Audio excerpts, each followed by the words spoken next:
Hello and welcome to our BAE Systems Minibot Challenge Color Conundrum Update number 3.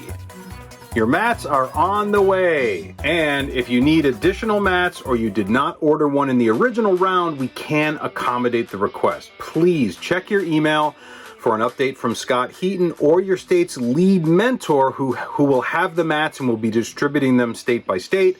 And again, if you need to order additional mats or if you missed one in the first round, follow the instructions to order a new mat. And again, if you didn't order one before, then the district will provide that one mat to you. So please, if you missed it, do order it now so that you can get it in your hands. It should take a couple of days to get them produced and then into distribution. So obviously you won't have them on Friday, but if you place the order, then we can start that manufacturing and make sure that they get to you. So please place those orders.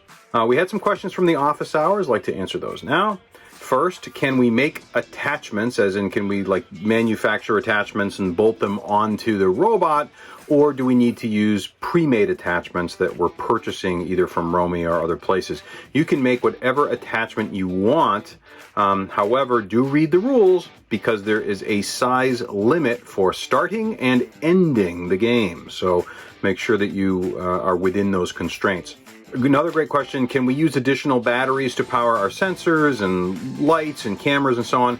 No, you have to use the batteries that are in the Romy. So there's 2 power supplies in the Romy. One is 2 batteries, one is 4 batteries.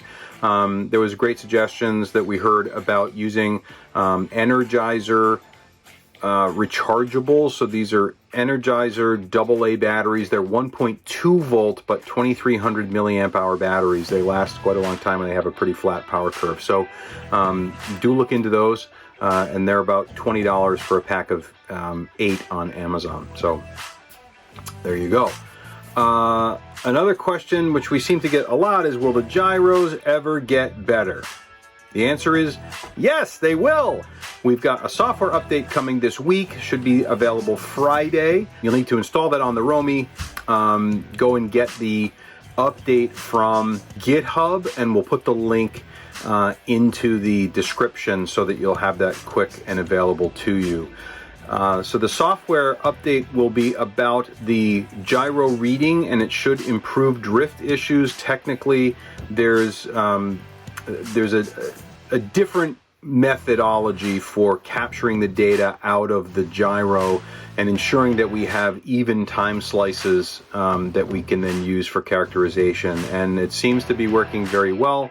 And again, you'll have access to that shortly. You will need to calibrate the robot. You'll calibrate once the new software is installed. So if you had calibrated prior, you're going to need to make new calibration, but it should hold pretty steady for the length of the run that you're trying to do here today.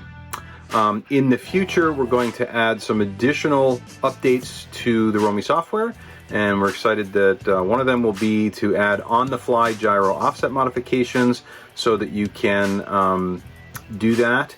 And then another one would be to tweak the gyro filter window size. So if you want to increase or decrease that, then you can do that as well in the software. So these are great updates. Really appreciate what ZQ is doing to build this set of libraries and his team. So the software update again should be available by Friday. So do check the WPI Lib GitHub page, and we will also put it in the description.